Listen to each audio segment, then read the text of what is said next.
Ok, pues hoy vamos a tener el placer de escuchar al doctor Seth Jacobowitz, quien es el director residente interino del consorcio Kyoto para los estudios japoneses. Es el autor del texto monográfico Writing Technology in Meiji Japan, a Media History of Modern Japanese Literature and Visual Culture, publicado por Harvard University Press en el 2015, que ganó el premio de la Conferencia Internacional de Investigadores de Asia en las humanidades. También es el traductor del Edogawa Rampo Reader, de la prensa Kurodadahan del año 2008 y del texto Dirty Hearts, The History of Shindo Renmei, escrito por Fernando Moraes, y esta traducción publicado en el 2021 por Palgrave Macmillan. Anteriormente ha dado clases en Yale y en la Universidad Estatal de San Francisco y es un investigador visitante frecuente en el Centro de Estudios Japoneses en la Universidad de Sao Paulo. Hoy Seth nos va a hablar de la América y Brasil de Ishikawa Tatsuzō. Welcome, Seth. The floor is yours. All right, we're going to switch to English. My apologies. Let me just put up the PowerPoint, if I may, and switch to full screen. Can everybody see okay? Yeah. Wonderful. Well, good evening, everyone. Thank you, Dr. Rosenberg, for the kind introduction. It's my pleasure to deliver this public lecture for the Center of Asian and African Studies at Colmex. My presentation today will focus on two short stories by novelist Ishikawa Tatsuzō that reflect on the literature of immigration to Brazil and the United States in the era of Japanese Empire. And as Dr. Rosenberg just kindly presented, I am a scholar of Japanese literature, literary and cultural modernity, specializing in media, genre, and migration. My first book, Writing Technology in Meiji Japan, was a systematic study of how the media for recording and transmission that reshaped daily life across the globe in the late 19th century also contributed to an epochal transformation in Japan's literary, linguistic, and visual landscape. The incredible diversity of Japanese literature today, in fact, traces its roots back to this pivotal moment in the 1880s and 90s, when a new generation of writers took up their pens or brushes and sought with photographic and phonographic accuracy to, quote unquote, write things down just as they are. I have also extensively published on genre fiction, particularly by mystery and detective fiction writer Edogawa Rampo, whose perennially popular works are central to our understanding of the golden age of mass culture and modernism in pre-war Japan. My Zoom background here for this lecture is taken from Rampo's library in Tokyo, so I hope we can channel some of that atmosphere here today. A third field of my research and teaching is the literature and cultural production that attended Japanese migration to the Americas, specifically to Brazil, which remains the most populous Nikkei community today. And about 2 months ago, Palgrave Macmillan published my translation from Portuguese of Fernando Moraes's Dirty Hearts, The History of Shindo Renmei, which recounts the most painful episode in the history of the Japanese Brazilian community during and after World War II, when hardline imperial loyalists in their midst violently insisted that Japan won the war. In a lengthy critical introduction, I talk about the fate of the Japanese diaspora throughout the Americas during this time. But Dirty Heart's revelation of secret societies, fake news, and conspiracy theories of victory are also especially relevant in today's worrisome political climate of revanchism and rising autocratic movements. The subject for my talk today comes from my second research monograph now in progress, entitled Japanese Brazil, Immigrant Literature and Overseas Expansion, 1908 to 1945, which is under contract with Vanderbilt University Press. In simple terms, it is a study of literature written by, for, and about Japanese immigrants to Brazil. But akin to Writing Technology in Meiji Japan, it attempts a vast epistemic reconstruction of a vanished era, In this case of the Japanese Empire, when hundreds of thousands of Japanese emigrated to the United States, Mexico, Peru, Brazil, and Argentina. The truth is, we still don't know much about the cultural histories or literature that arose between Japan and Latin America, or for that matter, the United States, especially the ones that were written in Japanese, even after more than a century of sustained contact and exchange. In this light, I'm happy that recent works in the emerging field of transnational Japan studies include historian Eiichiro Azuma's In Search of Our Frontier and Sidney Shulu's The Makings of Japanese Settler Colonialism, both published in 2019. Their research advances our knowledge how immigration and commerce to the Americas, in tandem with military conquest and colonization of Northeast Asia, shaped the full contours of Japanese expansionism. As a literary scholar, I seek to fill critical lacunae through multilingual archival excavation, close reading of texts, and methodologies from diasporic and post-colonial studies. One of my foremost goals is to use these original works of fiction, essays, and criticism to demonstrate that a powerful ideological continuum existed between immigration and imperialism in the pre-war era. The immigrants consistently referred to their literary productions not only as immigrant literature, but as shokumin bungaku, or settler colonist fiction, and vigorously debated its meaning. On the one hand, this vision of settler colonialism was consistent with extending the imperial mission as overseas Japanese. Yet literature was also a forum in which immigrants gradually came to express forms of subjectivity independent of national origin or belonging, entering at first individually and later collectively into new states of diasporic consciousness. Although immigrant fiction has rarely been treated as integral to the canon of modern Japanese literature, this presentation will introduce you to some key concepts and texts designed to help fundamentally reframe that conversation. At the same time, insofar as this immigrant literature has intersected in innumerable ways with Latin American and Asian American identities for over a century, it should be acknowledged that Japanese literature is not only a national or regional, but also world literature. This is actually not such a new idea. The recent successes of authors such as Taiwanese-born Lee Kotomi, who received the 165th biannual Akutagawa Prize for Literature in 2021, and PRC-born Yang Yi, who received the 139th Akutagawa Prize in 2008, have been championed as evidence of a contemporary Japanophone movement. While this is certainly worth celebrating, it does suggest a touch of historical amnesia. When we hearken back to the pre-war era, Japan was a multi-ethnic and multilingual empire, the hegemon in East Asia, that also simultaneously sent hundreds of thousands of its mostly poor rural citizens as quote-unquote surplus population to the Western Hemisphere and South Pacific. Literature was ever present in the mission of inculcating imperial subjectivity from the home islands to Japan's formal and informal empire in Northeast Asia, and to immigrant colonies and Japantowns throughout the Americas. It is in this regard that I choose to focus this presentation on Ishikawa Tatsuzō, who received the first Akutagawa Prize in 1935 for his novel Sobo about emigrants to Brazil.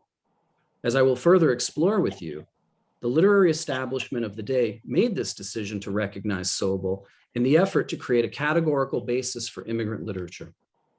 In their conception, modern Japanese literature was a national and imperial literature that was also at the vanguard of a new world literature. And yet to this day, for many Japanese readers and more than a few scholars as well, Sobo is considered the only such novel of its kind. And so in my forthcoming book, I lead off with a pair of questions that pose the corollary. What did it mean to be Japanese in an era of global expansionism before World War II? The Japanese are astride a great wave of becoming a world people, statesman and author Tsurumi Yusuke wrote in his 1935 polemic, Expansionist Japan. We may contrast this ebullience with the unflinching pessimism that Japan is an orphan in the world, as Ishikawa Tatsuzō expresses on multiple occasions in his 1931 travelogue, Recent Travels in South America.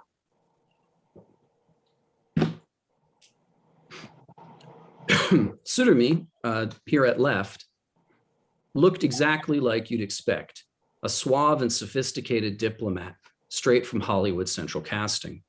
He made frequent speaking tours of US colleges as a staunch supporter of Japan's version of Manifest Destiny in Northeast Asia, as well as to advocate for Japan's amicable and peaceful intentions in the Western Hemisphere. As evidence of these close ties, his book Present Day Japan, also noted here, was published in 1927 by none other than Columbia University Press. Still, the gulf between Tsurumi and Ishikawa was not as wide as these quotes may imply. Ishikawa was every bit as cosmopolitan and international-minded as Tsurumi, but born in the impoverished Northeast as the third son in a family of 11 siblings, he epitomized the self-made bootstrapping writer who made his way in the world by vividly capturing the wages of immigration, imperialism, and later war. After achieving initial success as a novelist, Ishikawa abandoned his studies at Waseda University and was hired as a supervisor on an immigrant steamer bound for Brazil, position one of his brothers helped him to secure. A trade journal called the Kokumin Jiron agreed to pay him the princely sum of 600 yen, about $6,000 in today's money, to write an account of his experiences upon his return. Major parts of his itinerary were arranged by associates of the pro-expansionist journals Shokumin, or the Colonial Review, and Kaigai, the Overseas Journal. Ishikawa's observations formed the basis, observations on his trip, that is, formed the basis for recent travels in South America. They also provided the conceptual springboard for the 1934 novella Sobo, which depicts a half-dozen rural families who gather from all across the country at the National Immigration Center in Kobe to pass inspection before boarding a steamship bound for Brazil. In 1939, Ishikawa added 2 additional chapters entitled The South Seas Voyage and People Without a Voice, which depict the 60-day transoceanic passage through the global South before arriving at long last at the port of Santos. In a bitter lament about their homeland, the character Horiuchi likens the immigrants to dead leaves. While they are productive, the tree holds on to them, he says, but once they dry up, they're gathered in places like Kobe to be swept away. It was a common sentiment amongst those who left to rhyme immigrant with kimin, or exile, and to use the terms somewhat interchangeably. By the same token, the character Muramatsu in Sobo, who was a supervisor on the ship and thus the figure closest to Ishikawa's personal experience, thinks to himself, if one must be poor, it was better to be poor in Brazil. There, at least, the immigrants were under no obligation to comply with punitive taxation or military service. So the next slide provides a chronology of Ishikawa's writings on Brazil. It is widely taken for granted that recent travels in South America and Sobo were the only 2 works Ishikawa wrote on the subject, but that is not at all the case. He wrote 3 additional short stories. I've translated here as Sao Paulo Nocturne, A Sketch of Paradise, and Separation between 1933 and 1938 that offer additional nuanced vantage points. This second trilogy, moreover, shatters the image of Ishikawa as an author whose interest in Brazil was fleeting or confined to a single exemplary work of fiction based on travel diaries. The restitution of the 3 literary works conclusively shows that he was continuously engaged in writing about immigration to Brazil through the 1930s. To the best of my knowledge, however, none of the extant or current scholarship mentions these other 3 works. The standard reference material, Ishikawa's 25-volume collected works, or in Japanese, the term is zenshu, compiled between 1972 and 1974, can be hit or miss. For some reason, recent travels and A Sketch of Paradise were not included. On the other hand, Separation and the 1938 version of Sao Paulo Nocturne were included. They're both found in the 23rd volume of the collection. Why were they forgotten? I really can't say, especially when Sao Paulo appears in the title of one of the 2 works. That tends to stand out. But perhaps not everyone makes it to the 23rd volume. I prefer not to speculate. At any rate, rather than retread familiar discussions of Sobo, this stunning gap in the literary record is what motivated me to select this short story Separation from 1938 to discuss today and bring it into dialogue with an analogous work of Japanese American immigrant fiction, the short story America, in Japanese America, from 1936, which was also inexplicably left out of his collected works. And finally, while we're on this slide, the chronology I've provided here is helpful to show that Ishikawa only completed the additional chapters of Sobo after he published his controversial novel Soldiers Alive in 1938. The magazine Chuo Koron, or Central Review, sent him to China in the immediate aftermath of the Nanjing Massacre, where he conducted investigative interviews with the Japanese soldiers that ransacked the city. Published in 1938, Soldiers Alive was summarily banned by the government and briefly landed Ishikawa in prison for violating increasingly censorious and military-controlled press laws. He safely recovered from the incident, professionally as well as with his life intact. But thereafter, he towed a more conservative line with the authorities, as did fellow writers and magazine publishers. Case in point, one beneficiary was Hino Ashihei, whose war novel Wheat and Soldiers, published later the same year in the journal Kaizo, sold over 1 million copies after the censors made one judicious cut. They excised a passage about the decapitation of 3 Chinese prisoners. Now, before we delve into a close reading of Separation and America, I ask your indulgence, if only for a few precious minutes, to take a closer look at where the original archives of pre-war immigrant literature are to be found, namely in pro-expansionist and popular literary journals in Japan, and in immigrant community newspapers from San Francisco to Sao Paulo, or if you prefer, Los Angeles to Lima. Although these periodicals too have been widely overlooked or forgotten by today's scholars, they set the frame in indispensable ways for us to meaningfully understand that immigration to the Americas was absolutely central to the Japanese expansionist agenda. It's also critical to understand that new works of literature were predominantly, if not overwhelmingly, and this is true of all types of literature, first published in magazines or serialized in newspapers, not, for instance, being published in the form, in book form. And for that matter, periodicals of all stripes carried at least some form of literary column at minimum in their back pages. So literature was absolutely integral as well to literacy and publishing and the reading experience. Okay. So what are we looking at here? The pro-expansionist magazines in Japan were not only the mouthpiece of government officials and ideologues, but solicited the participation of civic and business leaders, journalists, educators, and adventurers, the very sort of figures that historian Jun Ichida, in her landmark study of colonial Korea, calls the brokers of empire.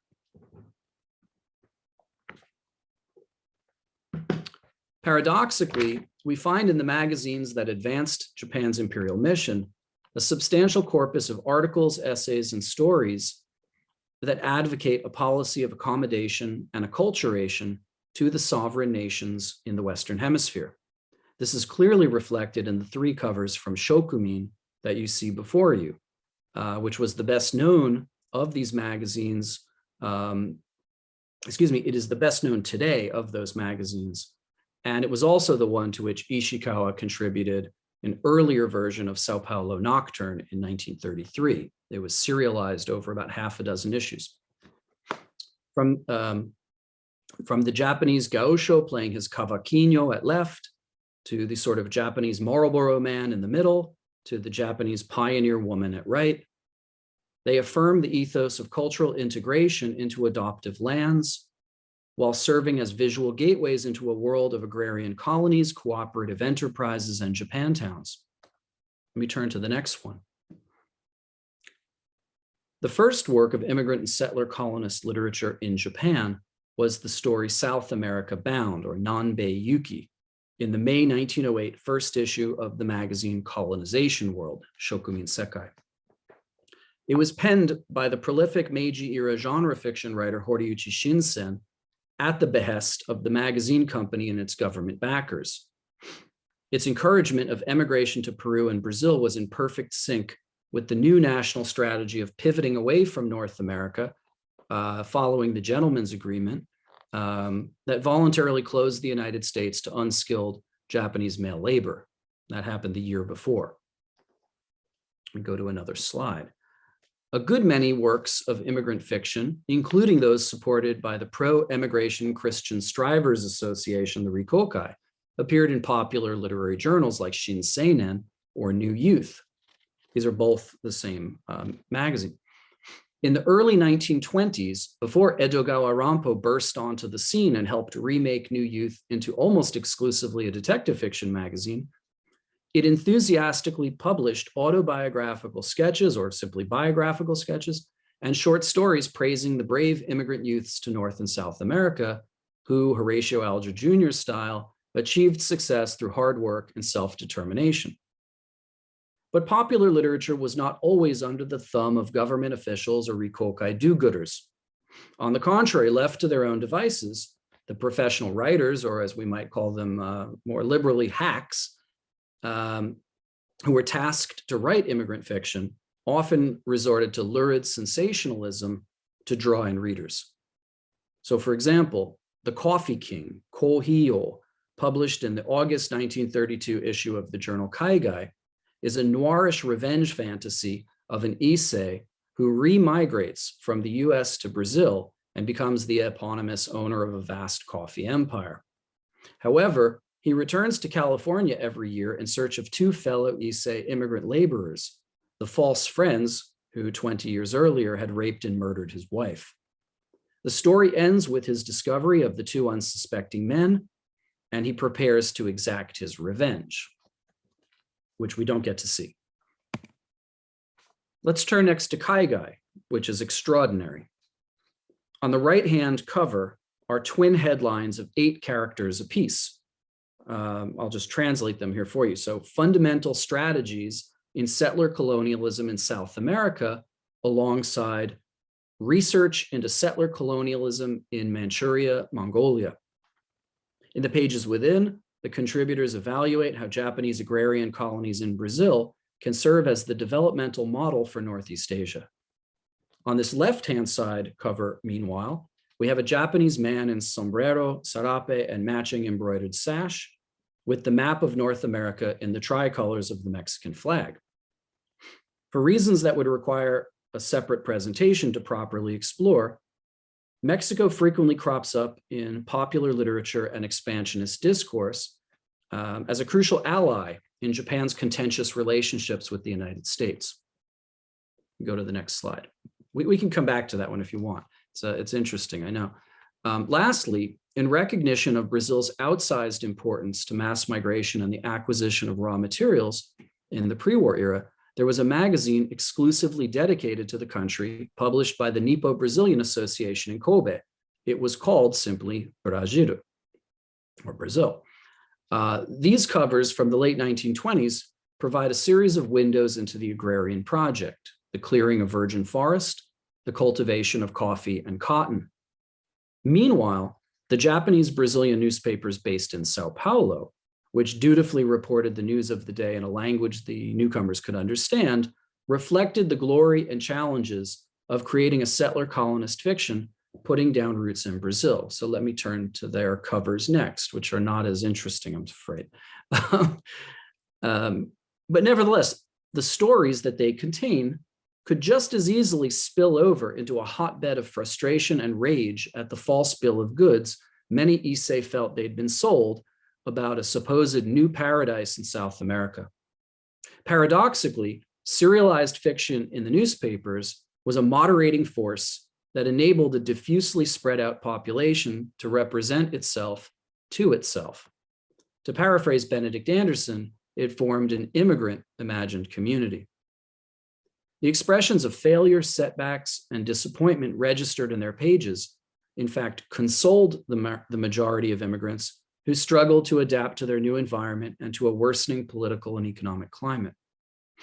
Also ubiquitous was the translanguaging phenomenon of incorporating Portuguese words into Japanese speech and writing called Koroniago, or colonial language.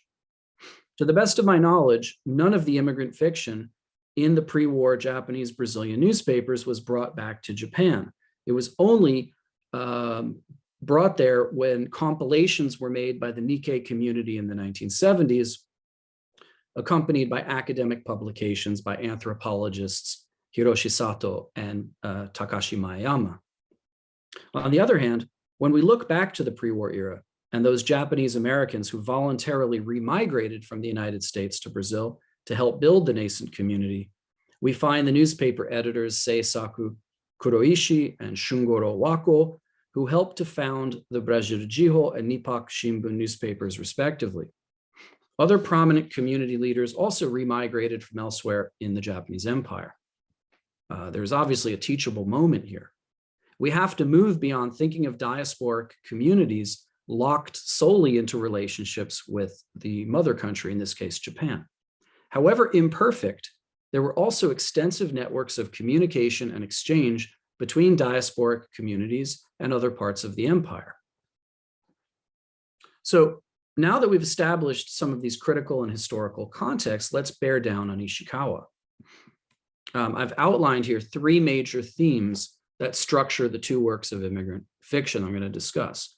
The first is transnational subjectivity, choosing one's own fate independently from Japanese ethnos, nation state, or empire, or at least becoming aware of that as a viable possibility. Second, the figure of the modern girl. Unlike the stereotypically male-dominated and agrarian scope of most immigrant literature, Ishikawa was a supporter of women's rights and a keen observer of their shifting roles in urban mass culture. In Separation and America, there is a sustained discussion of consumerism and eroticism, but also the social freedoms that attended the phenomenon of the modern girl, or moga. Consistent with other liberal thinkers of the era, Ishikawa created narratives of women's agency that challenged unequal gender relations. And as we'll see, these works were also controversial. And then third, immigration in a tenuous period of globalization. In effect, the 1930s marked the final efflorescence of a highly mobile Japanese population who had not yet been ensnared in the webs of fascism and imperialism back home, by xenophobia and yellow peril fears in the Americas, or by the looming world war that would bring about the collapse of the Japanese empire and irrevocably transform its diasporic communities abroad. Separation and America present similar narrative arcs involving a trio of main characters. True to its title, Separation depicts a series of departures and farewells that will culminate in the decision to quit Japan for good. The story begins at sea on a steamship returning to Japan from Brazil.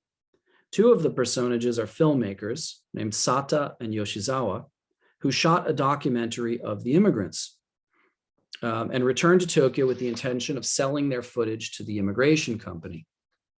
While on board the steamship, Sata begins a relationship with a Japanese woman he nicknames Annie by dropping the first letter of her last name, Tani. For her part, she worked for 3 years as a cafe waitress in Sao Paulo before deciding to come home. Their 40-odd day romance on the steamer ends when they arrive in Tokyo and part company. Ishikawa deftly captures the gulf that exists between the filmmakers and the subjects of their documentary film. The men behind the camera know all too well the images of happy and well-groomed immigrants are carefully constructed with the intent of encouraging others to follow suit. Akin to Ishikawa himself in 1931, Sata and Yoshizawa have approximated the immigrant experience without taking the plunge. However, their anticipation of a financial windfall from the sale of their film footage is dealt a severe blow when they learn a change in Brazilian immigration law went into effect while they were at sea. Under pressure from xenophobic and eugenicist politicians who saw a yellow peril threat in the burgeoning Japanese population, Brazil's Constitution of 1934 set immigration quotas that reduced the once nearly unrestricted flow of Japanese immigrants per year to no more than a few thousand per year. The law was modeled after the U.S. Immigration Act of 1924, also known as the Asian Exclusion Act, that unilaterally ended the gentleman's agreement with Japan. The once vertiginous growth in the Japanese community would slowly taper off until August 1942, when Brazil entered the war on the Allied side and halted immigration from the Axis powers altogether. When bilateral relations were restored and immigration resumed in 1952, the Empire of Japan no longer existed. Compounding their financial stress, Sata and Yoshizawa learned to their dismay they no longer feel at home in Japan. Quote, "In all of Tokyo and Japan," Sata realized, "they did not have a single close friend to whom they could share this story of bitter disappointment. They had become strangers to Japan."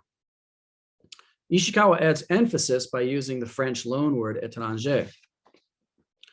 Yoshizawa echoes this sentiment, quote, "Since their return home, a renewed attachment to Japan had begun to crush their free spirits. Before they knew it, their liberty was gone, and that attachment to the nation had begun to feel suffocating. They could no longer take a casual stroll along the Ginza without feeling nostalgia for their former vagabond ways," end quote. Much to their reluctance, Sata and Yoshizawa returned to the purchasing agent at the emigration company, hat in hand, to accept a substantially lower price for the film. As the agent confesses, it is no longer certain whether the publicity department there can survive, as the lucrative market for recruiting immigrants has effectively vanished overnight. Annie faces hardships of her own readjusting to life in Tokyo. She moves in with her sister and brother-in-law, but suffers psychologically from the alienating effects of reintegrating with a more conservative Japanese society. She tries her best to blend in by dressing in kimono and putting in hair extensions to conceal her formerly bobbed haircut. She changes her daily habits learned in Brazil, substituting miso soup for her morning cup of coffee, and takes koto lessons, although she can't resist strumming it like Sata's ukulele, much to her sister's amusement. None of it does any good for her feelings of self-worth or desire for agency. Quote, "It wasn't that she longed to return to a vagabond lifestyle once again. Where would she be 10 years from now if she went back to living day to day like that? The anxiety was palpable. But young people crave the lifestyle of freedom that comes from living in a foreign country, like mother's milk. And Annie keenly felt that rather than live a lifestyle that killed the Japanese version of herself, she preferred to live a lifestyle that reinvigorated the foreign version of herself," end quote. Fearing a nervous breakdown, she seeks refuge with Sata and Yoshizawa in Tokyo. The men take her in, and Yoshizawa gives the couple their privacy at the expense of his own comfort. They also set about reproducing familiar aspects of their former lives in their cramped quarters, for example, by cooking Brazilian dishes together. It does not take long to realize there is no longer a place for them in Japan. Sata and Yoshizawa convinced the immigration company to purchase the film for much less than they would otherwise have accepted, and use the funds to cover Annie's immigration expenses as well as their own.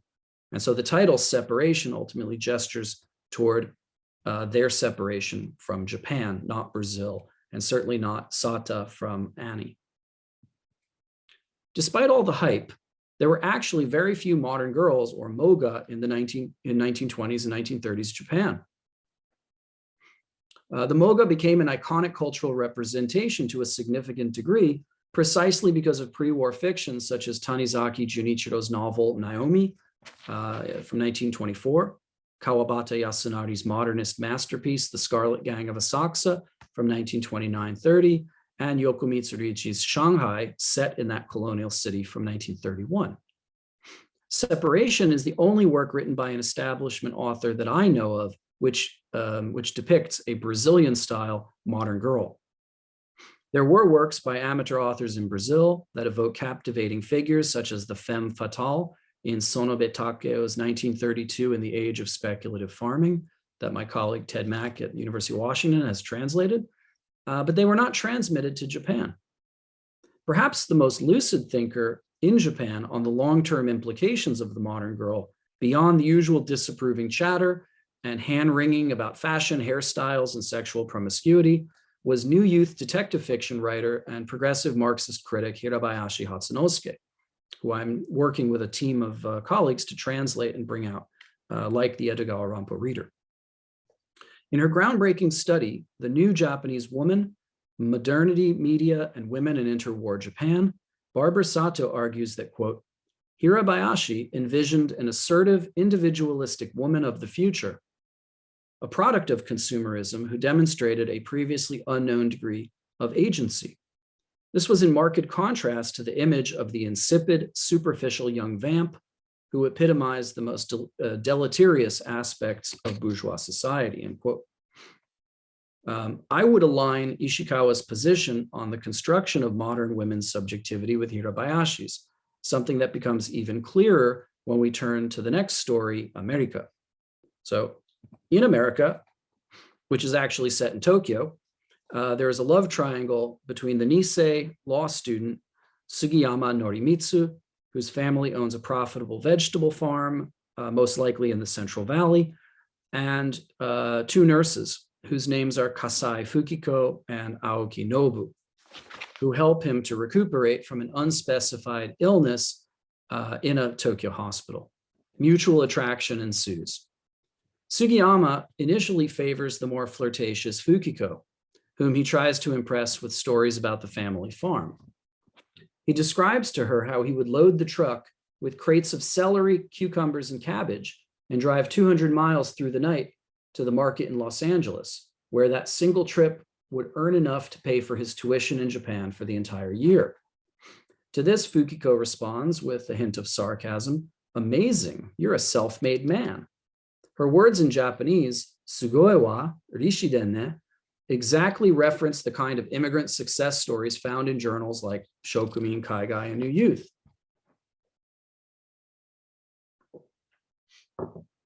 When Fukiko protests that she cannot see herself ever leaving Japan, Sugiyama seems to gravitate toward the more selfless Nobu.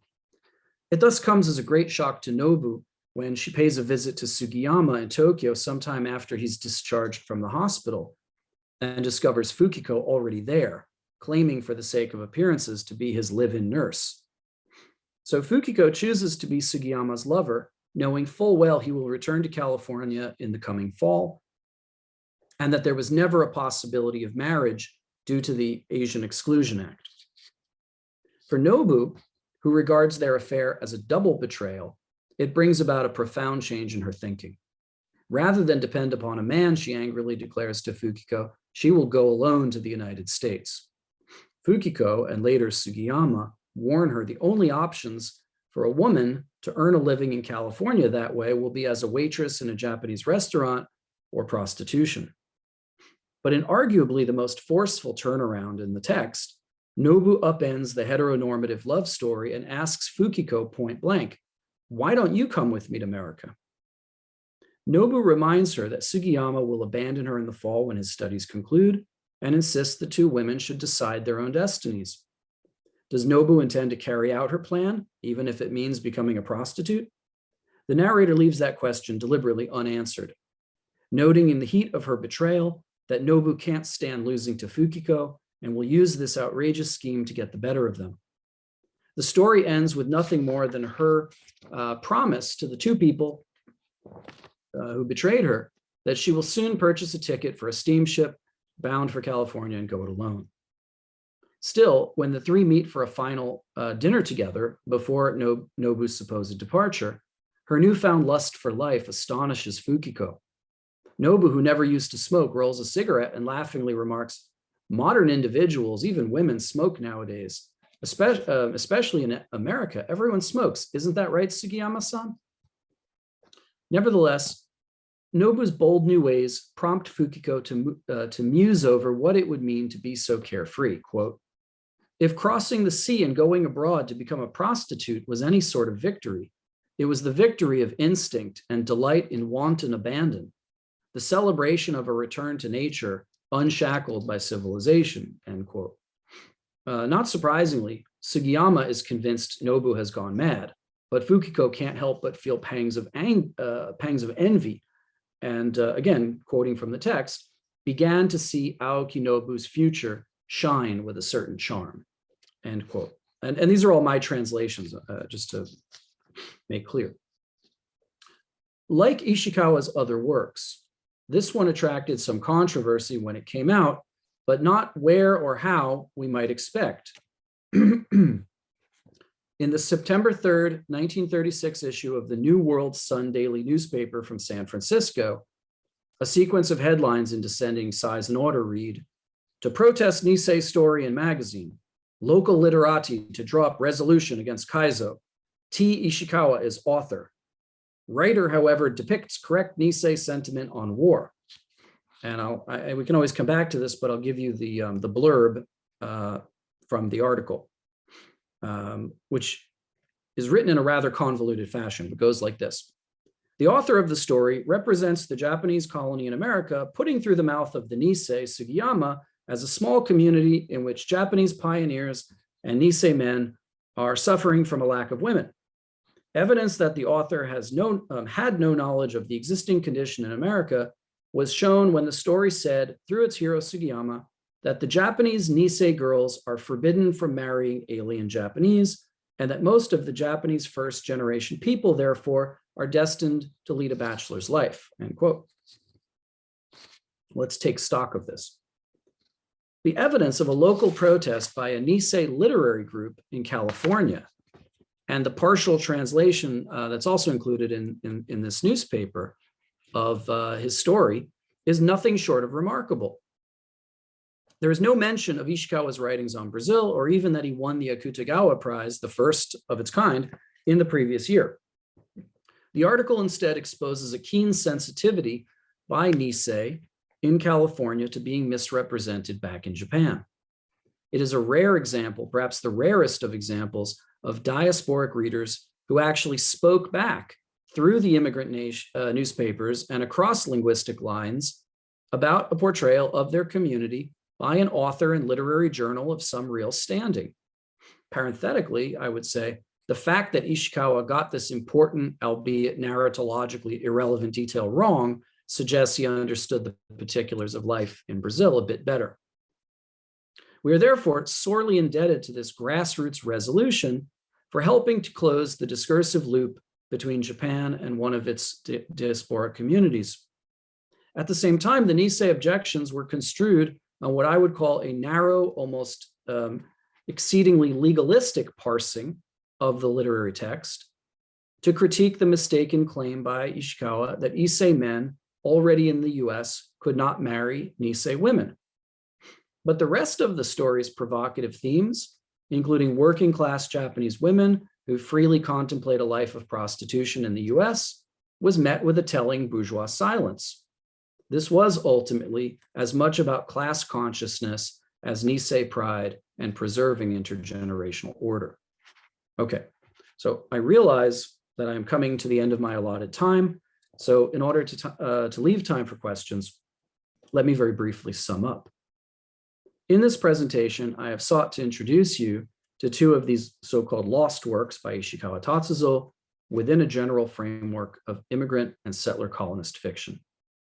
By retracing the three primary platforms for literary production you see before you, the pro-expansionist and popular literary journals in Japan, the immigrant newspapers overseas, and then Ishikawa's work in the literary mainstream, we gain clear insight into the ways that immigration powerfully shaped Japanese modernity and brought into being a globally interconnected modern Japanese literature. Although its potential was foreclosed by the war and forms of cultural assimilation, we may nevertheless begin to reconstruct their world, which has profoundly shaped our own. Thank you. I'll stop there. Thanks, Seth. Thank you. I'm going to stop the share so I can see everyone, but we can go back if need be. Okay. We have plenty of time for a round of questions and answers. Yo voy a dejar espacio a ustedes para preguntar si pueden levantar la mano digitalmente. Yo creo que sería lo más fácil.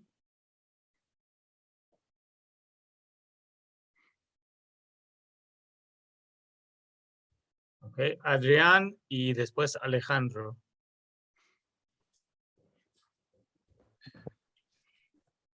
Hi. Okay, I have a very general say,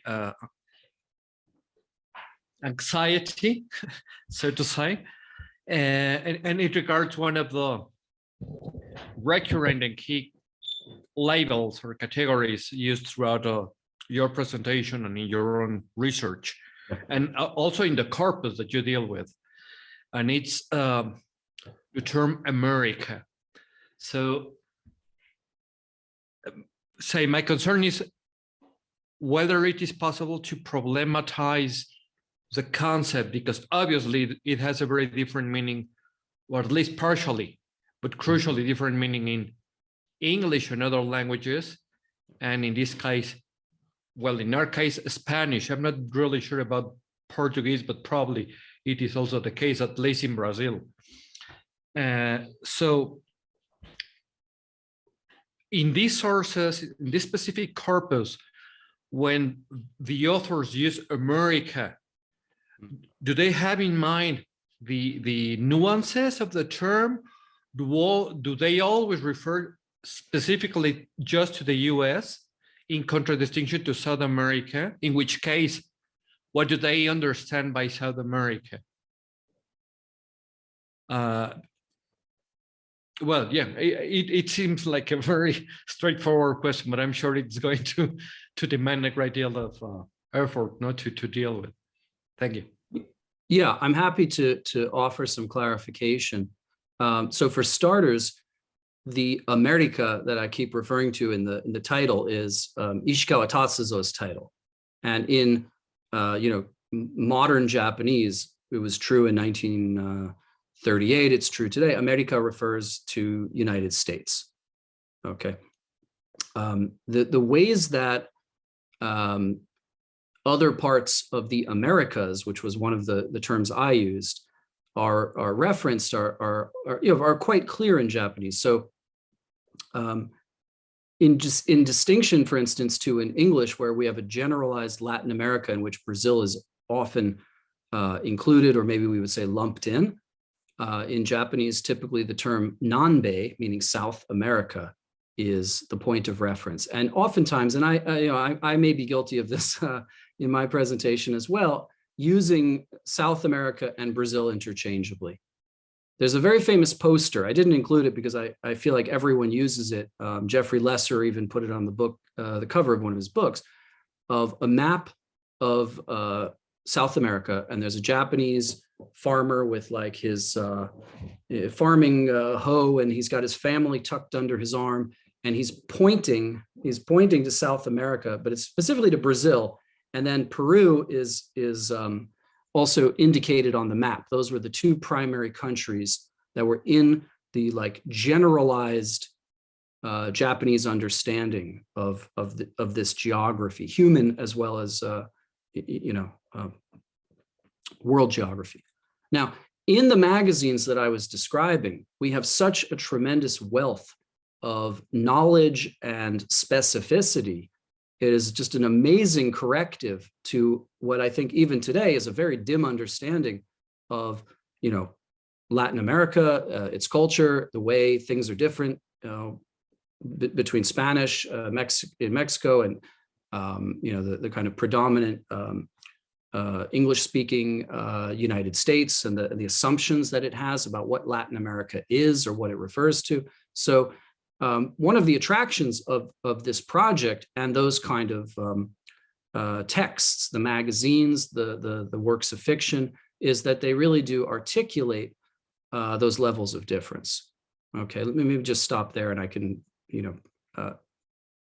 try to answer follow-up questions if I've perhaps missed something. Okay, Alejandro, and then Amaury. Yes, thank you, Aaron, and thank you, Seth, for the presentation. I have a couple of questions. Well, in this presentation, you focused on Ishikawa as just one example of these writers. Yeah. And you also mentioned that, there were many others.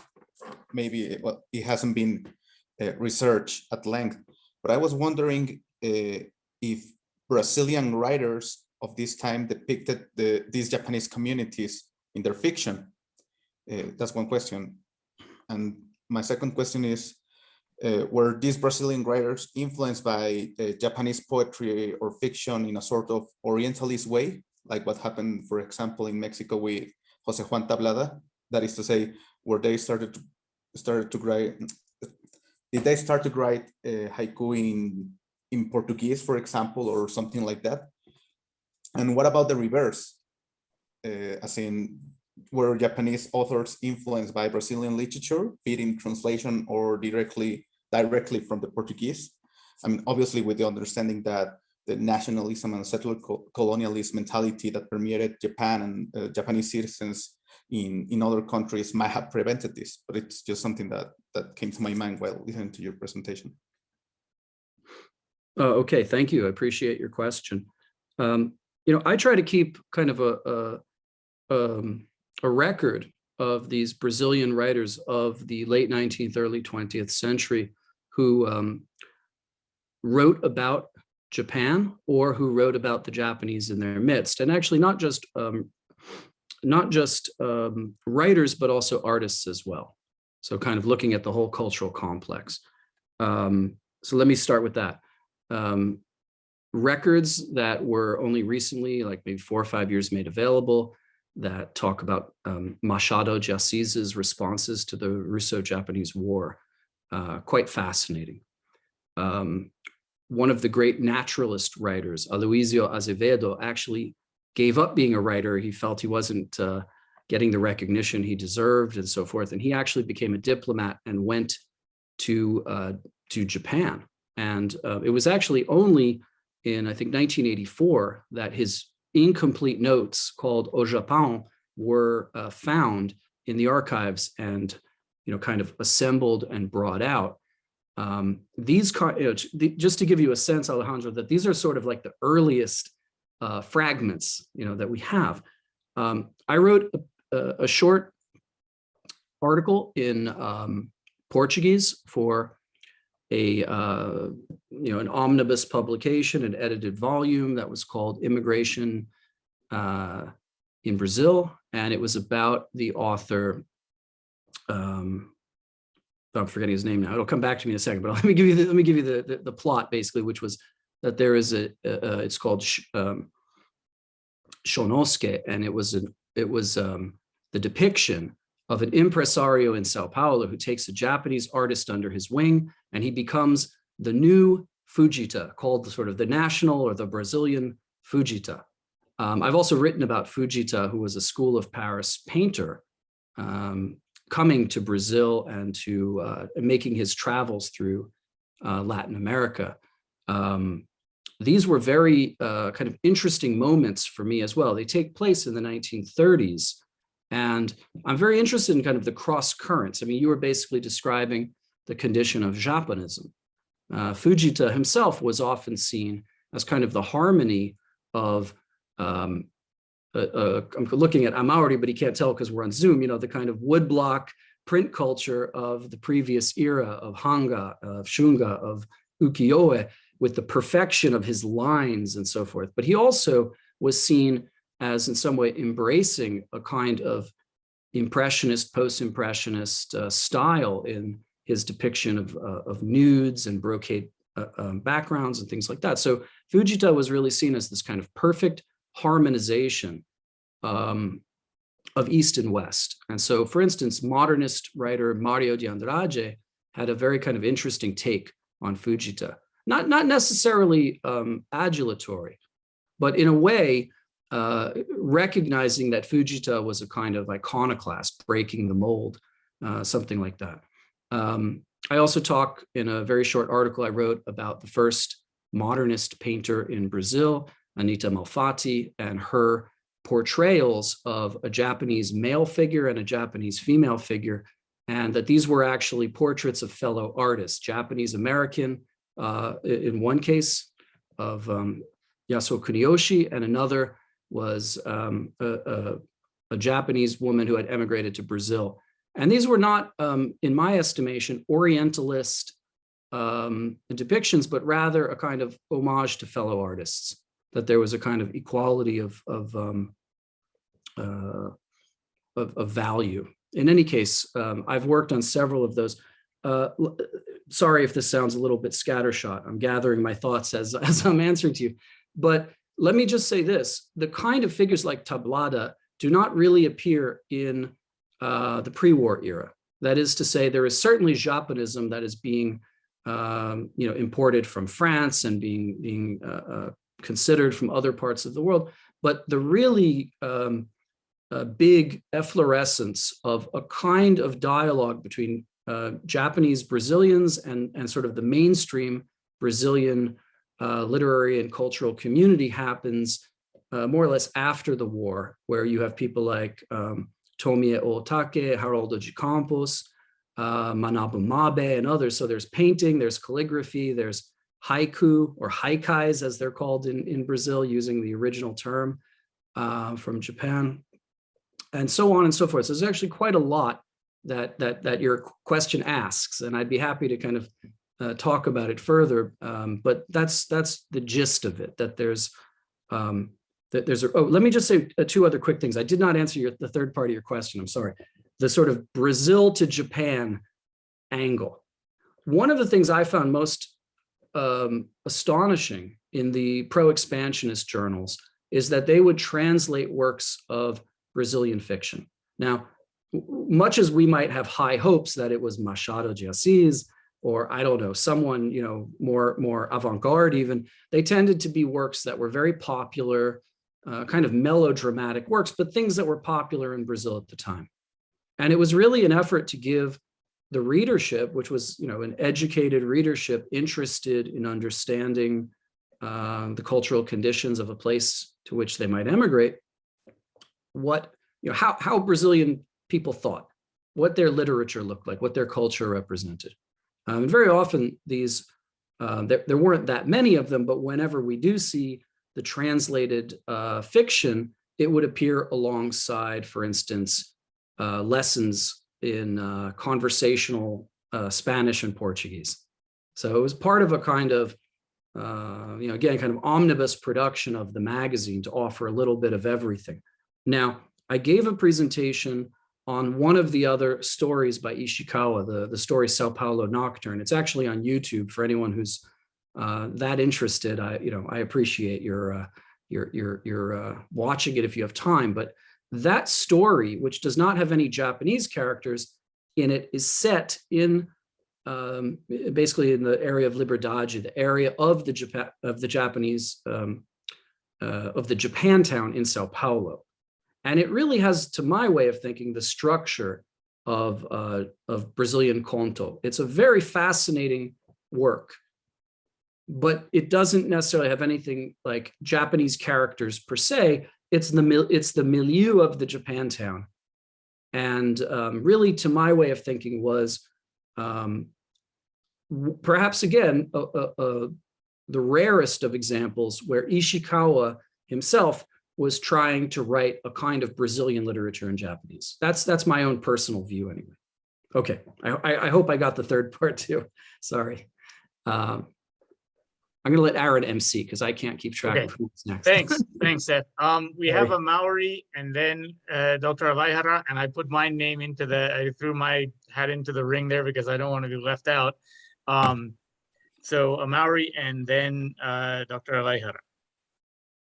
Thank you, Aaron. Also, there are two questions in at the chat.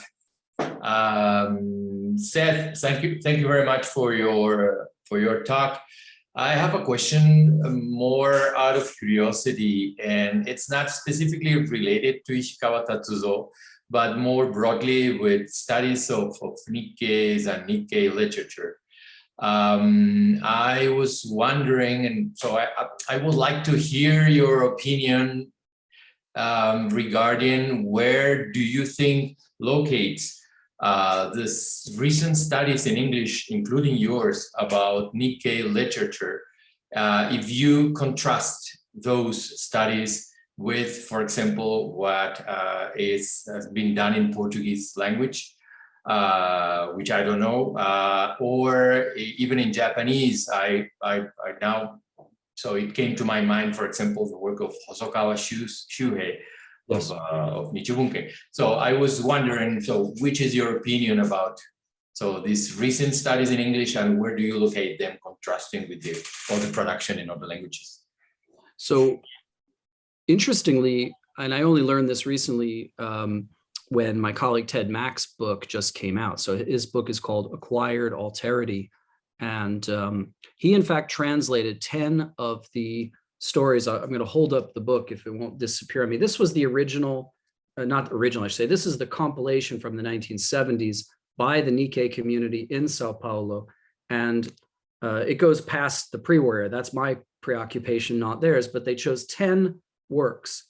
And there's an afterword by Takashi Maeyama, sort of talking about the transformation of the Japanese Brazilians from Kaigai Doho, the overseas brethren of the Japanese Empire, to becoming an ethnic minority in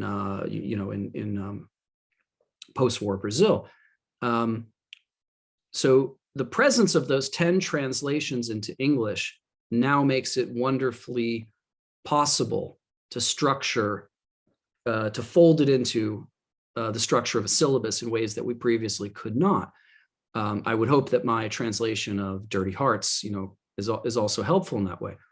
The other thing I was going to say is Hosokawa Shuhei's 2-volume sort of magnum opus on Japanese Brazilian literature and music and so forth was also translated into English by Brill. So that came out in 2019. So we have not only a kind of boom in these studies, but that they're available, in English, which makes it possible, at least in the United States, Canada, and depending, if Colmex is teaching in English too, right? We have these opportunities to do these kind of projects. My personal feeling is that we're on the cusp of a kind of sustained growth in this field of transnational Japan studies facing Brazil, facing Latin America. I would hope not unlike what we saw with the growth of colonial studies of Korea, particularly, but also Taiwan to a lesser extent, going back to the 1990s. Certainly that's my project. I work very closely with my Brazilian colleagues. So I go to University of Sao Paulo and elsewhere as often as I can. Now, of course, the pandemic has grounded me for the past 2 years. I'm hoping to use the second half of a Fulbright fellowship from 2019 to go maybe this summer and to give talks and to meet with colleagues and so forth.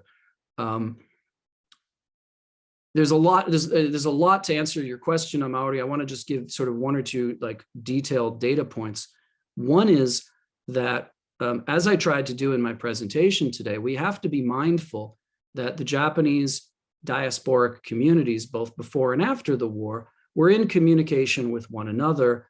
And there are also kind of parallel developments, so that if we only study Latin America, developments in Mexico or Brazil or Peru or Argentina, and we're not also talking about things that were happening in the United States and Canada, we're potentially creating an artificial barrier. So I try to keep up with, and I try to be engaged with, the scholarship about Japanese American literature as well. And so that's one thing I wanted to mention. The other is trying to respond to your question about things that are published in Portuguese or Japanese. There's not that much in Portuguese to date.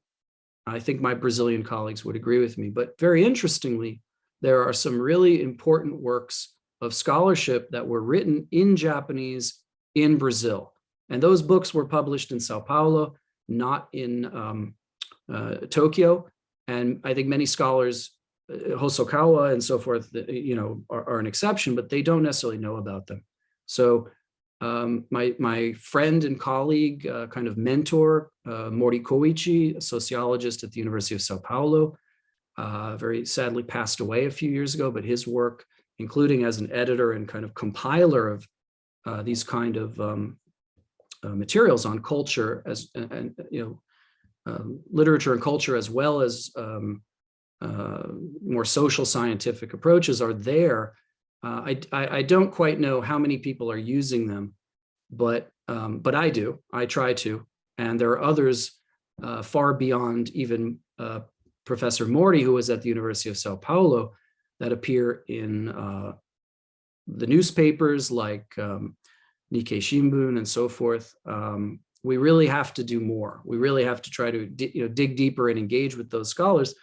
My last word on this, if I may, is just one of my sort of grave concerns, going back in my own way to what Adrian was saying. I don't want to see people simply going through the motions and mobilizing a certain diasporic or post-colonial framework that, let's say, comes from maybe American ethnic identity politics and then is just projected elsewhere. It's very important that we get the particularities right and that we engage in multilingual archival research. So, if I screw up and I use a term incorrectly and someone corrects me, I welcome that. But I don't think it's acceptable for us to, not make the full effort and not to engage not only with the corpus of work and our colleagues in those places, but also the communities. After all, ultimately, this is not just literature that was written in the abstract. It was literature that was written, as I said at the outset of my presentation, by and for real people. And they're, some of them, God bless, are still alive. They're 120 years old or something. But you have people who are alive in those communities and their descendants who, for whom this is a precious heritage. So we have to be very careful and take it very seriously. I'm sorry if it was a long answer, but I just wanted to get that in as well. Okay, profesora Adahara, si quieres preguntar tu pregunta y después vamos a ver las preguntas que están en el chat y después yo pregunto. Yes. Thank you for your talk. I was very interested in your, archive works.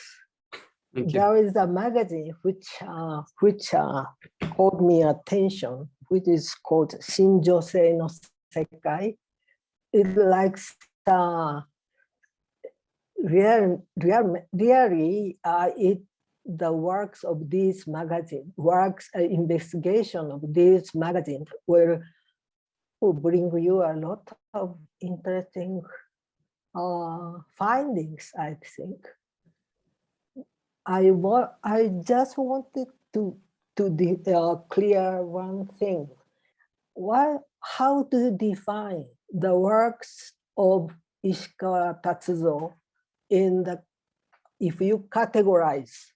Because you told about, I didn't hear well, if you talk about the colonialist literature, did you? But I think the Sobo of Ishikawa Tatsuzō is a little bit different, which we understand of the colonialist literature. I don't know what do you define then? Define the colonialist literature, please. Let me go back to. I'm going to share my screen just very quickly because this is a very important point, and it's one that sometimes takes some time to discuss. If you can see in these two places, this is the first work of literature written in Japan called Shokumin Bungaku, and we see here also Shokumin Shosetsu, so kind of colonial fiction. I'll stop sharing. These are works of immigrant literature. They deal with immigrants going, in this case, to Peru in May of 1908. And the ship that the immigrants are depicted going on is the Kasato Maru, which in June of 1908 lands in Santos, right? It goes to Sao Paulo. And in the next issue of the magazine, by the way, there was a photograph taken in April of that year in Kobe of the immigrants as they got on the ship. I wrote a book chapter about this for the University of Hawaii in a book called The Japanese Empire and Latin America. They were originally going to call it the Japanese Empire in Latin America and wisely changed it. But the important thing to note here is that Imin or Ishokumin Bungaku, the immigrant literature, and Shokumin Bungaku as colonial or settler colonist fiction were used interchangeably in the context of Brazil, Peru, etc. The perspective of people in Japanese studies, literary, historical, what have you, is to say, well, hold on, no. Colonial means Taiwan, Korea, Manchuria, it means Northeast Asia. What are you talking about? You're talking about things in the Americas. That's not settler colonist fiction. And I have to show them the documents and say, no, not only did this Horiuchi Shinsen writing in Tokyo in 1908 use the term, but when the Brasília Jiho newspaper in Sao Paulo in 1932 created their literary prize, it's called Shokumin Shosetsu, Shokumin Bunge. So they use that term. So absolutely, there was a deliberate conceptual blurring of the lines between the colonies in Japan's formal and informal empire, Naichi and Gaichi, and then the ones that were overseas in sovereign nations in the Western Hemisphere, Gaikoku. And so what I would say to our colleagues in Japan Studies is that you have to have a tripartite structure of Naichi, Gaichi, Gaikoku, and not just Naichi, Gaichi. That doesn't cover the full range. And of course, our colleagues in Latin America, when they hear colonial literature, and I'm talking about Japanese works of fiction in the 1930s, think I'm crazy, because of course, that's not what colonial literature means in Latin America. So we have to be very careful about the terminology, but the people who are questioning that, although I understand they don't necessarily have the information they need, right? This is where this kind of work becomes very important, so that they don't think that we're making things up or we're out to sea. There's a very careful archival history to these things. Oh, okay. So you distinguish the colonialist literature and colonial literature? It depends who we're talking about. I think we have to be careful. In Japanese, imin can mean immigrant and emigrant. There's a confusion there. And sometimes when we're talking about colonial fiction, we're talking about the work by colonial subjects like Kim Saryang writing in Korea, as opposed to Yokomitsu Riichi, who was kind of he was a Pan-Asian, Japanese imperialist. And so his work is very different. I mean, we always have to be careful making those distinctions. Did I get it right in your estimation, or is there still a doubt? Thank you. Okay, thank you. I just want to make sure I was on the right track there. Seth, if you'll bear with me, there's 3 questions in the chat, which I'm going to read off to you quickly. Do you want me to do them one at a time, or do you want me to do them all together? One at a time is probably easier to process. The first one is Carolina Rocha, and she says, can Brazil be understood in Ishikawa's literature as a space of modernization, a transforming geography for the personality of the characters presented, or a place where global connections happen? And what of this is reflected in his literature? That's the first one. Okay, I think I can answer this one relatively quickly. When we look at the novel Sobo, the 3 chapters of Sobo, we don't get a sense at all of Brazil as a space of modernization. In fact, the characters don't even, the ship doesn't get to Brazil until the very end, and there's only maybe a dozen pages or so as the characters spread out to go to their different destinations, as Ishikawa describes in the story, disappearing into the vastness of the continent like drops of water into a bucket. And their work is in very rural, difficult contexts. There's no sense of self-advancement or self-actualization. In fact, the final chapter, the one he wrote in 1939, is called People Without a Voice. So it sounds very much like Gayatri Spivak's Can the Subaltern Speak? And this really bothered, I haven't read any commentary in the way that we got the protest to the 1936 story, America. So I don't have that, but Brazilian scholars, Brazilian colleagues, everybody is really not happy with Ishikawa representing Brazil that way. And that's one of the reasons I always want to bring these other stories to people's attention, to show that in works like A Sketch of Paradise, Sao Paulo Nocturne, which is set in kind of modernist milieu of downtown city of Sao Paulo, not the interior of the state, and the work Separation that I showed today, right? These are very, I mean, even within the corpus of Ishikawa Tatsuzō, we have very different understandings of what Brazil means. So I hope that answers her question. And thank you, Carolina, for asking. Okay, now my chat just closed for some reason. Okay, I can see it. The second question is about this term moga. It says, to my knowledge, there are some characteristics very determined to be of the moga, and I was wondering if you could elaborate on the differences between the Japanese and Brazilian moga and the sources of those differences. Furthermore, if these differences affected the narrative's development or discourse in relation to the female character Annie. So it may well be the case that sometimes people talking about Brazil use the word moga. I did not. I tried to be very kind of rigorous in my specificity to describe Annie, who is, of course, a Japanese national, as a Brazilian style moga. But let me, again, if I can navigate to my PowerPoint. I had a slide which I didn't share with you before, but I'll share now. Here's the one. Let me stop on this one just for a second. We have here a Brazilian coffee advertisement from the back of, I think, the Shokumin paper. Now we can see, I mean, superficially, the woman does not appear to have short hair. Maybe that's my misreading, I'm not sure, but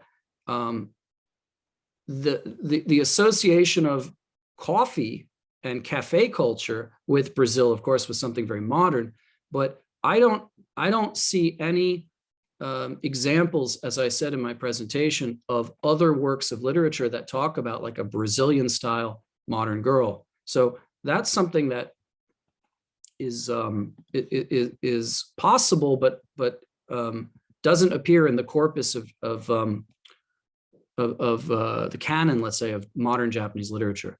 Now, I put this together. I had done a workshop with some graduate students from UC San Diego a few months ago, and one of them was working on this issue of like Japanese Brazilian literature and the figure of the Mulher Paulista.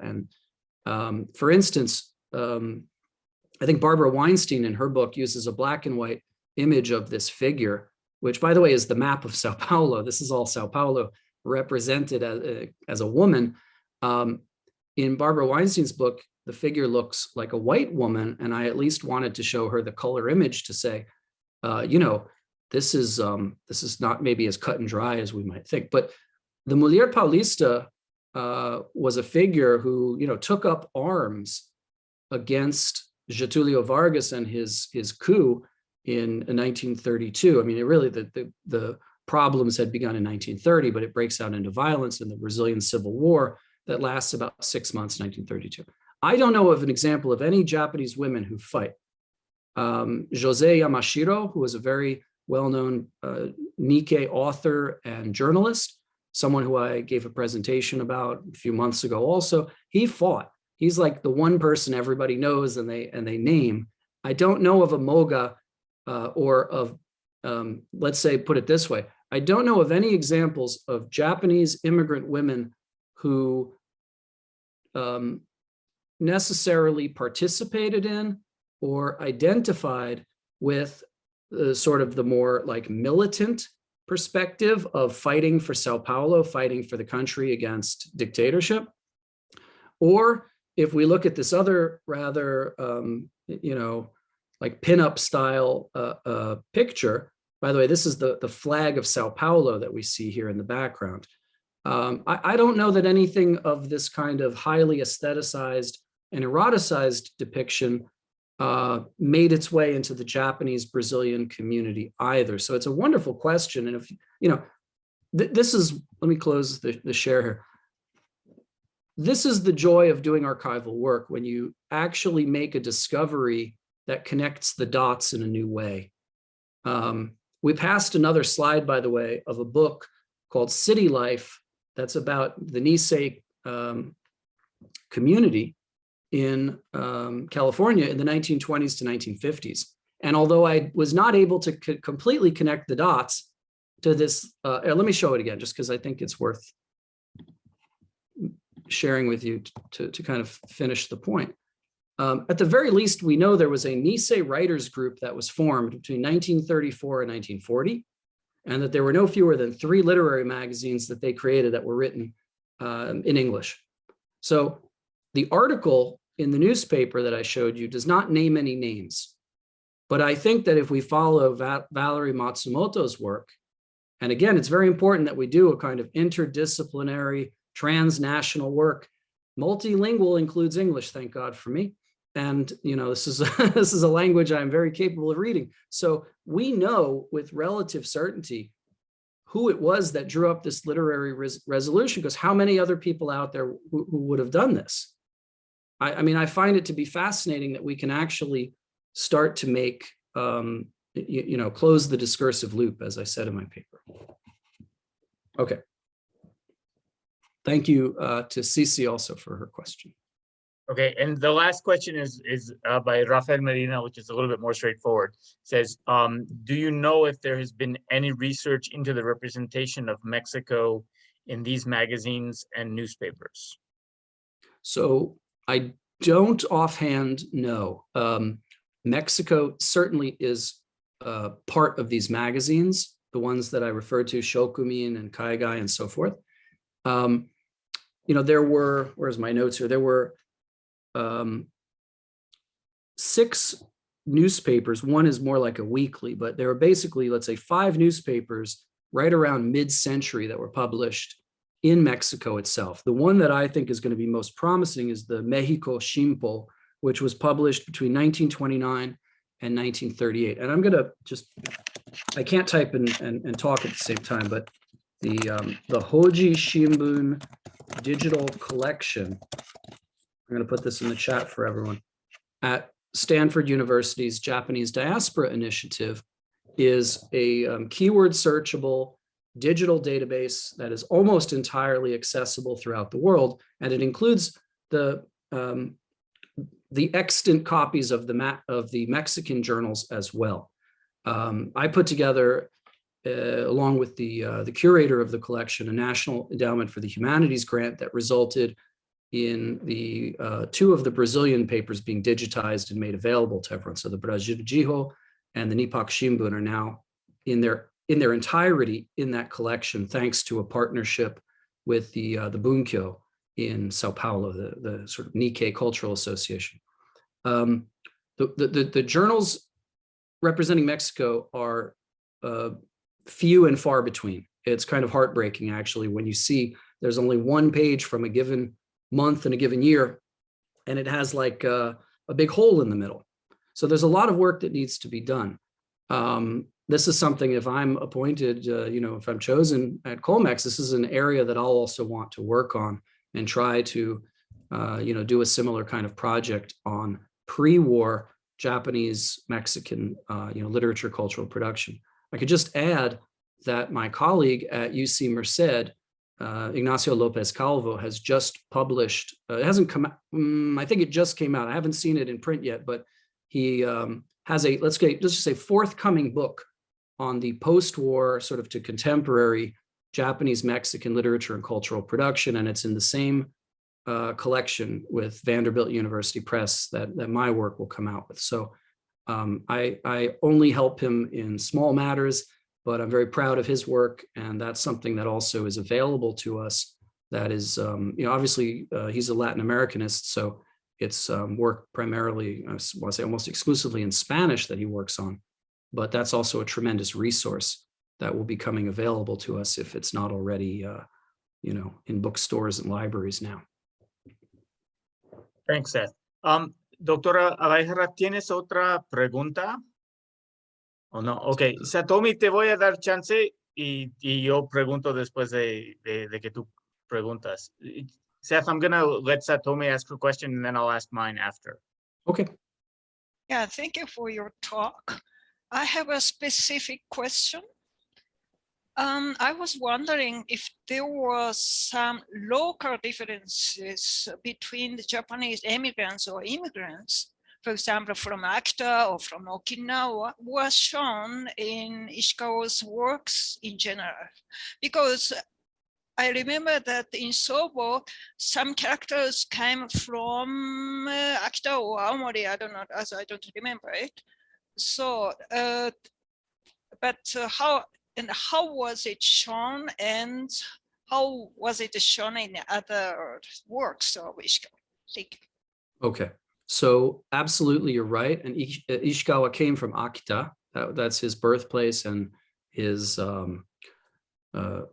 authorial archives are, in his hometown. The way that regional difference and what do I say, place of birth, shushin, are represented is through dialect. So one of the things that makes Sobo a very challenging read in the original Japanese is that each, not just person, but family speak in the dialect of the region that they're from. And of course, for students who are learning Hyojungo, right, kind of standard Japanese, you weren't prepared for this. And it's a challenging, it's a challenging thing. But if you sound it out, you can kind of make your way through. Interestingly enough, of course, immigrants came from all over Japan to Brazil, and over time there was like a kind of leveling out of provincial dialects and accents and so forth, and there became a kind of I don't want to say homogenized, but a little bit more like blended style that became prevalent amongst the second generation and beyond in Brazil. So it's an excellent question. And the other point that your question raises to me that I want us to also be aware of is that although the vast majority of immigrants were from poor farming backgrounds representing this unevenness of development in Japan, you also had people from many different class backgrounds who were quite privileged. And so needless to say, like Ishikawa, the majority of the writers like Sugi Takeo, who's one of the ones I've written about, were college graduates. Many of them chose to emigrate either for adventure like this Sonobe Takeo, or because they were wealthy industrialists, or something along the lines that they would go to Brazil and become, as we see in Dirty Hearts, the Rami king, the fiber king, or someone who was like the biggest exporter of bananas or something like that. So not everybody was living a hardscrabble existence. And of course, when we look at these newspapers that are published in the community, we see they have dentists and lawyers and tailors. I mean, all of the infrastructure of modern life that we expect was reproduced in those communities. So naturally, over time, as the community gets large enough, we start to see people coming from urban backgrounds and from the professional classes as well. And that means Tokyo, it means Osaka, etc. If I can just add one thing, and it's a very important distinction too. Many of the people who emigrated to Brazil after the war were coming from more urban backgrounds. Not the case, in the teens and 20s and so forth. But we have another, 50,000 plus people who emigrate in between mid 1950s and 60s, and their backgrounds are also very different. But thank you for the question, Miura-sensei. It's a very good question and an important one. Thank you. Okay, I don't see any other hands up. So Seth, I'm gonna take my two shots here. One is a somewhat complicated question. The other one's a little bit shorter. I did write it down to make sure I didn't forget anything. Okay, the first question is this. Ishikawa Tatsuzō was an author who seems to oftentimes have had an extremely contentious relationship with the topics which he chose, or possibly in some cases was compelled to write about. Scholars such as Reiko Tachibana have spoken extensively about the various forms of both auto and openly coercive censorship to which Ishikawa and his works were subjected. Ishikawa's Brazilian works were initially perceived by some in Japan to be a criticism of Japan's immigration policies, an assessment which Ishikawa initially denied, but later in the late 1960s and early 1970s openly embraced. His novella Ikiteiro Haitai was also vociferously, if not violently, censored, as was the author, but has gone on to become a frequently reprinted classic. Could you talk briefly about the role of censorship and auto-censorship in Ishikawa's case, and more generally in Japanese inter and post-war literature? Okay. Should I answer that one first? So yeah, that's the first. The second question is pretty short. Okay, so my good friend and colleague, John Abel, who was Reiko Tachibana's colleague at Penn State, she, I believe, has retired, but John Abel wrote a book called Redacted about the censorship laws, which I highly recommend. And certainly, Ishikawa Tatsuzō was not the only figure who was subjected to varying forms of censorship. In fact, almost all of the authors who wrote on any topic of kind of social importance were subjected to partial or complete, blackouts. The term I'm going to put in the chat for our students studying Japanese is fuseji. Sorry, Zoom always likes to correct your words. So like fuseji becomes fuse. I was trying to do like wakan yosai or something the other day, and it became like wagon nantoka. Sorry. Fuseji are like XXX, OOO, like just blacking things out. The censors didn't have time to like give people their work back and say, hey, go fix this. They would just knock it out. And sometimes people, as John Abel points out, even use fuseji to add spice. Like instead of using a bad word, you just deliberately delete it and people guess what U means or something like that. Edogawa Rampo, just to give a parallel example, wrote a story called The Caterpillar about, I think, a corporal, someone who was above the sort of lowest rank, who's badly wounded in one of Japan's wars, Sino-Japanese or whatever it was. I don't remember offhand. But he comes home with no arms and no legs, and he can't speak, and is basically given back to his young wife for her to take care of him. And she becomes kind of increasingly sadistic in the erotic play that they engage in, such that one day she pokes out his eyes in a kind of fit of rage that she's stuck with this crippled husband, as the story would have it. And the husband, once this happens, goes and he commits suicide. He kind of crawls to a well and flings himself in. This was the only work of Rampo's that was banned. And any of you who know Rampo's work know that there's a lot of risque and sometimes controversial topics. But that story depicting a wounded soldier, sort of psychically and physically wounded, was unacceptable to the authorities. And so Ishikawa was, in a sense, made an example of, to come back to the example of Soldiers Alive. Okay, I have the slide of it as well, so I'll just bring it up. For those of you who want to read it in at least English translation, Zelko Cyprus has done a great job translating it. Here's the thing, and I don't remember, Aaron, I gather you read Reiko's article. I don't remember from her article, but here's what happened basically.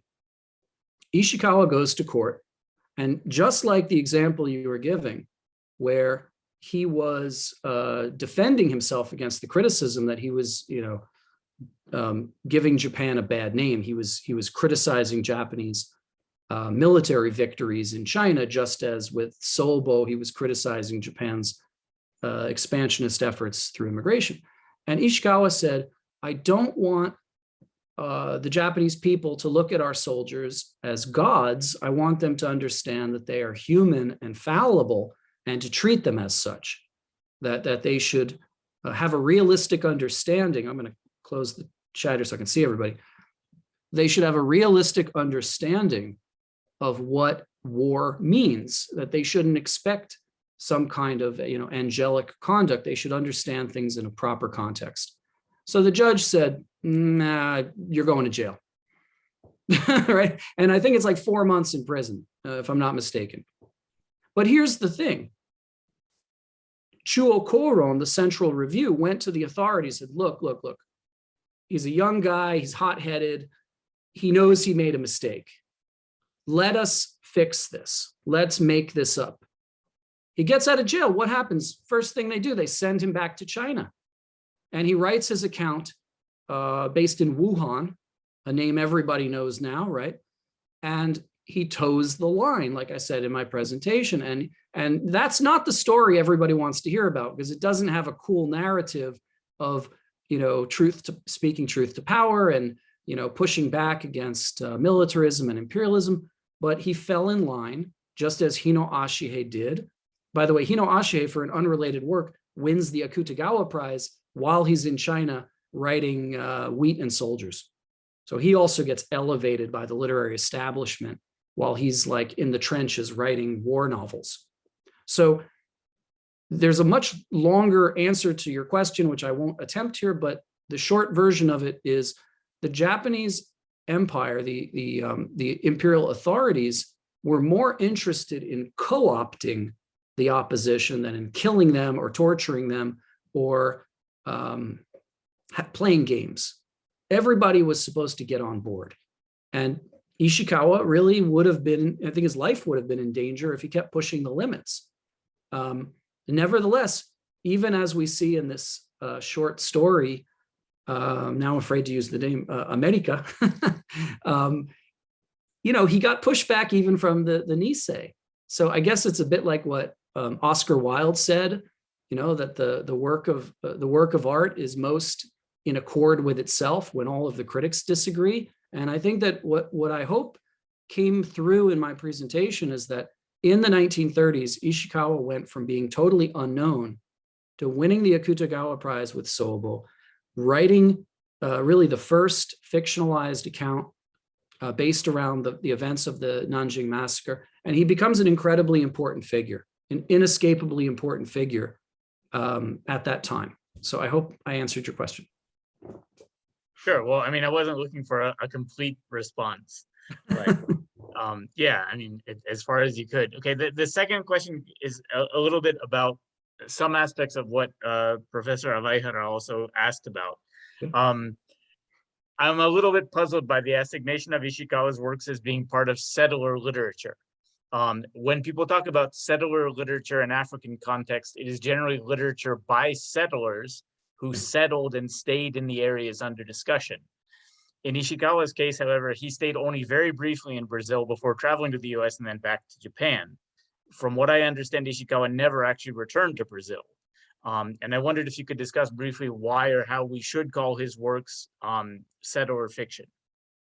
Okay, I would not necessarily call it that. I would call it, to be clear, the representation of immigrants, right? Not that he is himself a settler. He is not.